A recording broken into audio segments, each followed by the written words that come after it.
All right, everyone. Hello. This is Nick Allen with Better Together here with Alexis. Alexis, sorry, I didn't ask to pronounce your last name real quick for us. It's Hitzeroth.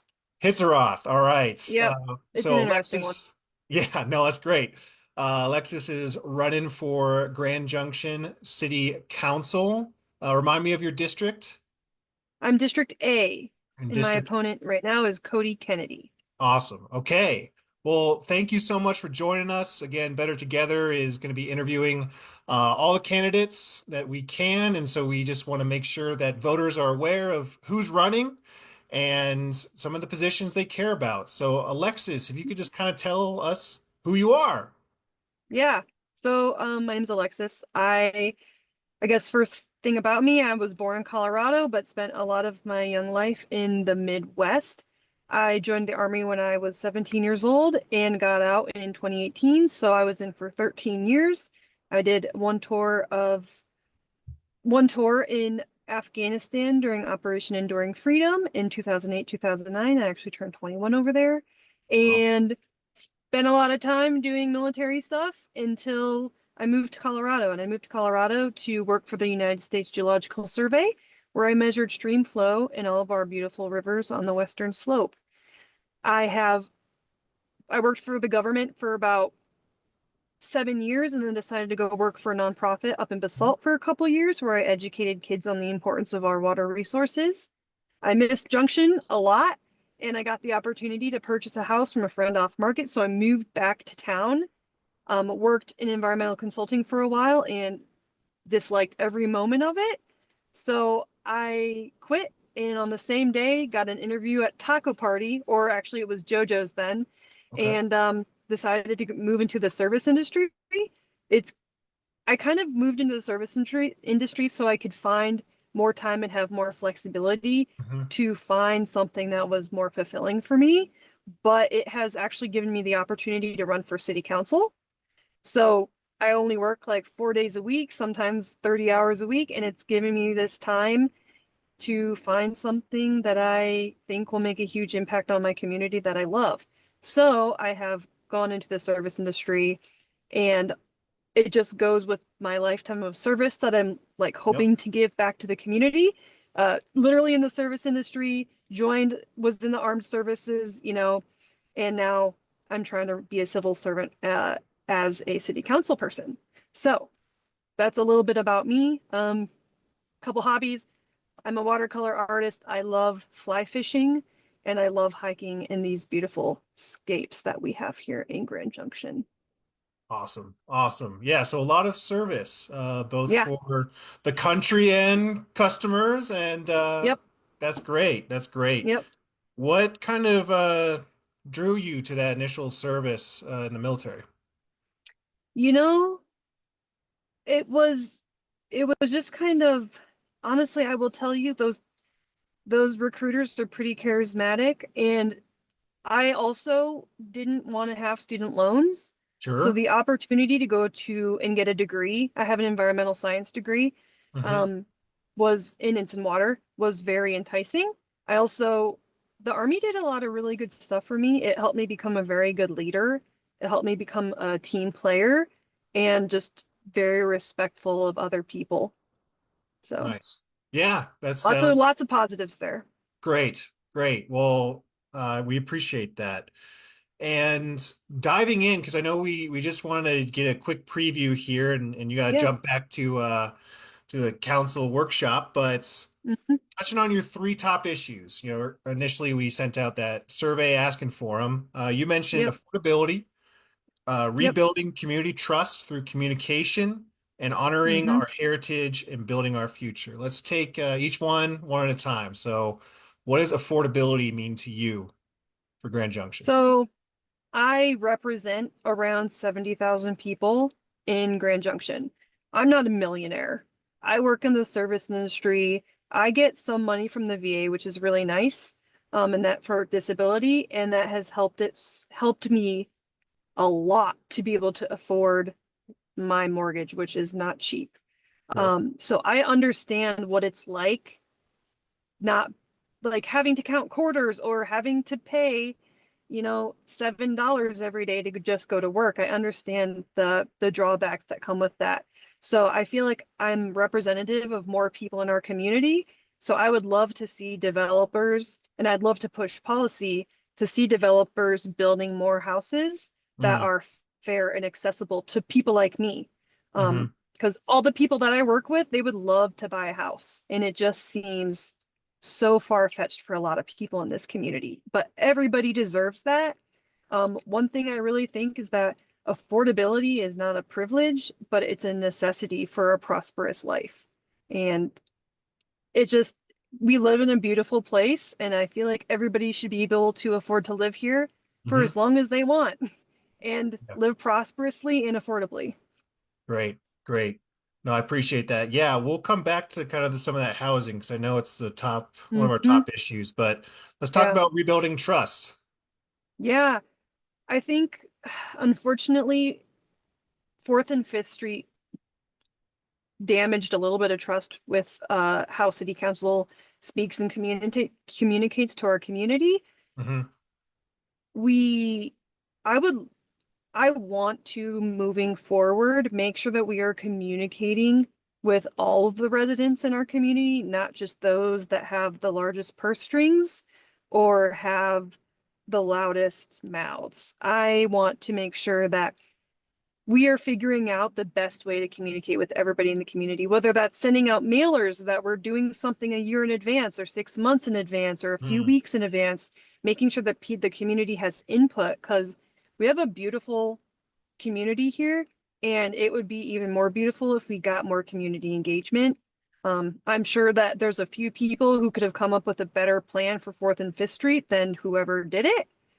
Um, I know that they are working to make it more aesthetically pleasing, and I know the basis of it is to make sure people can get where they need to go safely, which I'm all for. But I think we could roll it out in by speaking, we could have rolled it out better by speaking more with the people in our actual community and the people that use those Yeah, streets and arteries within the community. for sure. No, I appreciate that. Sticking on that for just a second. Yeah. What do you think happened? Why was the rollout the way it was? Where was the That's missteps? a really good question. Not being on city council, I'm not quite sure. Sure, I could sure. only speculate that they didn't, it's like possible that they didn't have a solid plan or it was kind of hastily done. Mm-hmm. And, but I actually, I can't speak to that because I'm not sure. But I know that if I were in the position, I would have put out more feelers before I just Yeah, like, everybody woke up one morning and there was a bunch of new white posts out there that were right. really confusing. It just would have been, we have a lot of our community is, man, and I don't know the exact stat, but we have a large majority of people living in this community that are over like 65 years old. Definitely. Definitely And still a we need to retirement. make sure, yeah, we need to make sure that they can get where they need to go safely and they have an idea of what's going to happen. Those people love mail. I love mail. If you were going to send me a mailer and it said, hey, just so you know, we're going to be doing this on this day and it's going to take this long and this is what it might look like. This is how it's going to affect you. That would have been helpful. The city's website is not very great for that. Mm-hmm. Not everybody reads the paper. Mm-hmm. Um, I Mm-hmm. feel like we just could have maybe blasted people with this information to make sure that they knew what was going to be going on. For sure. So get ahead of it. Get ahead of it and Yeah, really yeah. I mean, prior proper planning. I mean, people feel so much better about something when they are aware of it. totally When you don't, it seems like you're hiding it when you don't tell people what you're doing or planning. gotcha. That makes sense. That makes sense.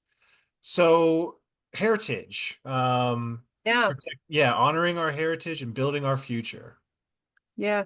So the city has done some pretty cool things. I love the fact that they have put so much money into the Shoshone water rights, Mm, which I hope in the future we can come through on that and protect our water rights because we all live downstream right. and we need to think about the people above us and think about the people below us. Um, I think we need to balance economic development and community needs and preserve our cultural heritage. I know They do some really fun things with art down here, so I'd love to push policy that keeps a lot of our beautiful murals and our local artists, making our town even more beautiful and richer. The more art we have down here, the more weird Grand Junction is, the more tourism we're going to have, which I love. And that is one reason why I'm here. And I think we need to foster a city that can evolve, modernize, and thrive while maintaining its distinctive character and Mhm. charm. Because I think Grand Junction's weird, and I think we need to keep it that way. And I would love to see future development kind of go with that, like go with the same token. We have some cool modern buildings going in, but I would really love to make sure that we kind of keep with Grand Junction's authenticity Mhm. and remember all the people that came before us and how hard it was for people to come here in the first place. It's a high desert. It's not very easy. There's not a lot of water here.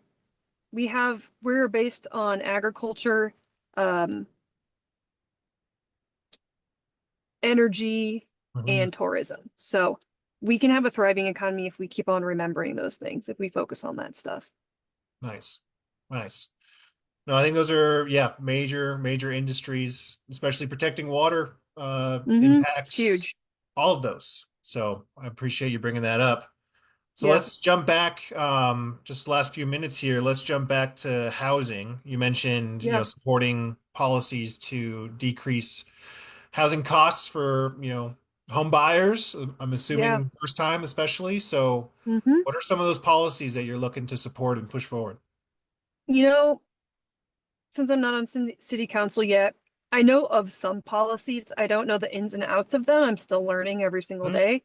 But I would love to see more policy pushed that helps developers build houses that are equitable and accessible for majority of people in the community.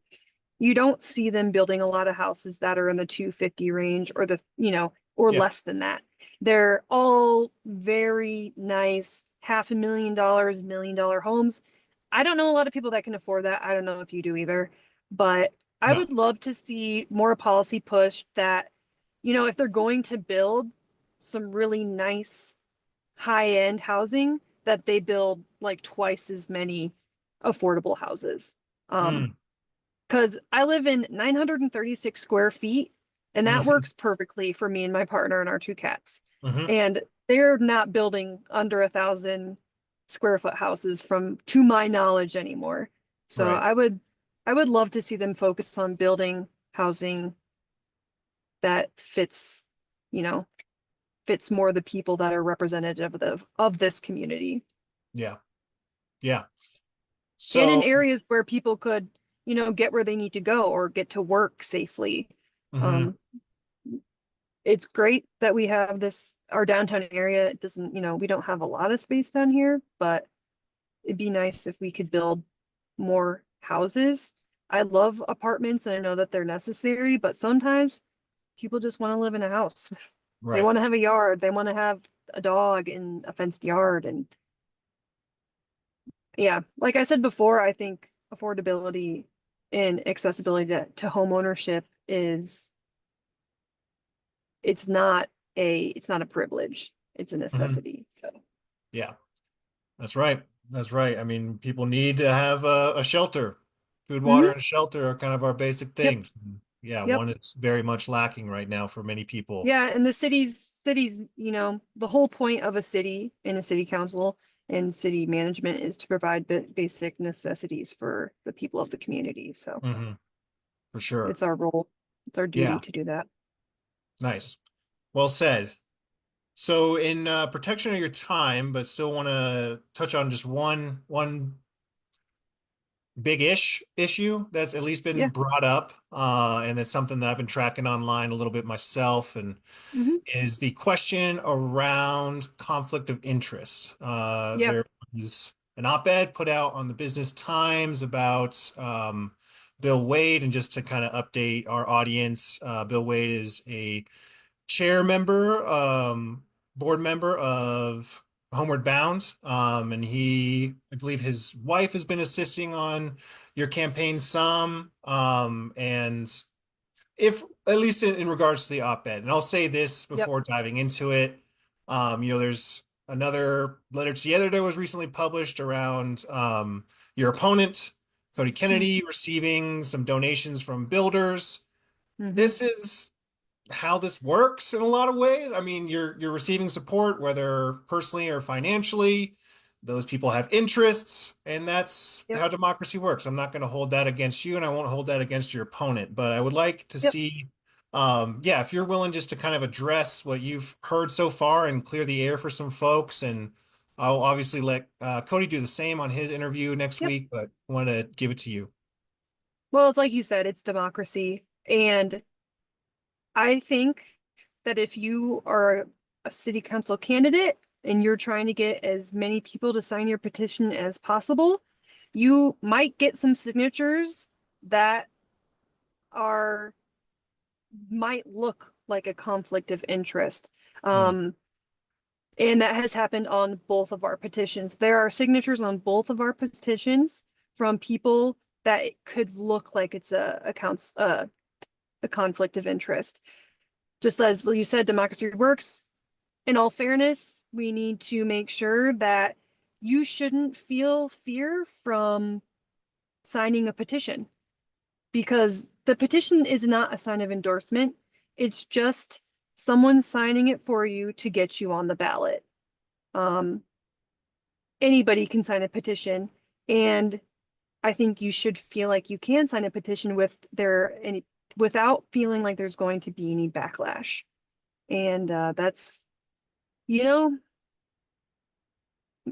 I think that's really all you can say about it. It's fair, and it's a fair way to get your name on the ballot, and you shouldn't feel fear for doing that, mhm. which is unfortunately what has happened to someone I've met just a couple times. Mm, So, mhm. Right, right. Yeah, no, we need people to engage. mhm. That's how we can get the people, the demo part of this whole thing, as part of Yeah. it. We, Yeah, I know a lot of people in this community. And like I said, I've been here for 10 years, Mhm. so it sometimes just happens that the people that sign your ballot are also a board chair of some sort of large company or place in town. So, Right, nonprofit. Yeah. yep. Yeah, I mean, like I said, we'll ask Cody the same thing. Around just the questions he's received in Hmm. regards to conflict of interest. So I appreciate you sharing Yeah, that. And if you'd like, just kind of last word for you, I think a big thing on these local races, not a lot of people are gonna do their research necessarily. So it always I helps to hope just, that they do. I do too. If you That's what see we're my here for. sign, look me up. There you go. There you go. So if you're going to speak to them here in just like a little 2-minute statement, what differentiates you from your opponent? Good question. Like all the other questions were great questions, but I think the biggest thing is I'm not a millionaire. I don't have an agenda besides trying to make Grand Junction accessible for everybody that lives here. Not just the people with the loudest mouths, not just the people who have the largest amount of money. I Mm, want to be more representative of more of the people in this town. And I am. I work in the service industry. I'm a veteran. We have a VA. There are no veterans on city council right now. So there are a lot of veterans in this community, and I'd love to be a voice for more of those people. I'd love to be a voice for a lot our people in the service industry. That's what keeps our whole community running is people in the service industry, people working downtown. It is the heart of our community. So I am working my butt off every single day, whether I'm working for city council stuff or working at Taco Party to try and impact our community in a positive way. I think my opponent is a little tone deaf and is he's just I don't really know him all that well, mm, but he owns a lot of properties in this. community and he rents them out. And I just, I feel like that's not a way to increase our affordable housing. I feel like there's a lot more he can do with all the money that he has besides make more money off the people in our community. Hmm. So, Okay. Well, I appreciate it. I wanted to give you the last word there. And anything else you'd like to add before signing um, off? no, I just appreciate everybody for listening in. Um, every day I'm learning, so I don't have all the answers, but I'm a quick learn, and every day I find out something new about our community and how great it is and what our current city council is doing to Mhm. improve our city for the future. So, Beautiful. No, it's a great running for office is one of the best ways to really get to know yourself and mhm, your community. So that's great. yeah. What's the best way people can get in touch with you if they have I those have, questions? yeah, I have Facebook, I Hmm. have Instagram. I actually just added a contact onto my website today, which is just alexis4gj.com. So you can contact me. There's a phone number on there. You can call me or text me, and send me an email if you want to sign up to help or you want to meet with me one-on-one and just chat about issues or why you're happy in this community. I would love for more people of our generation to speak up, vote more, say why they're happy, because I think we have a loud minority of people, and I think there's a louder or a quiet majority who are just really happy with our town because it's pretty amazing. And yeah, I'd love to see you come out and vote or tell me the things that you love about our community. Cool. All right. I love it. Thank you so much, Alexis. It was great getting to know Yeah, you. And yeah, we'll continue to put the word out on any updates with candidates and hope to talk to you again sometime. cool. Thank you so much, and I appreciate the opportunity. Of course. Have a good one. You too. Right. Bye. Okay, everyone, as Alexis just jumped off, I want to just say thank you all for joining. I hope you were able to learn a few things about, this candidate running for District A.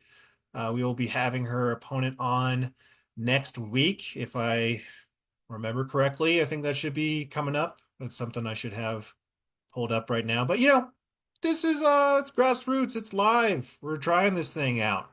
If you would like to support us, we could definitely use the support as I am looking to get a better microphone. I would love to be able to continue these on Zoom. It seems to be the best way of working. So in the description, there is a Patreon link that you can click on to make some donations to Better Together. Try and help us increase our message, connect more with candidates, connect more with local issues, and really try and make things better together. Thank you so much. Have a great night, and we will be interviewing candidate Randall Wrights and also current council member tomorrow at 8 o'clock. We should be able to keep to that time, and we look forward to seeing you tomorrow. Have a good night.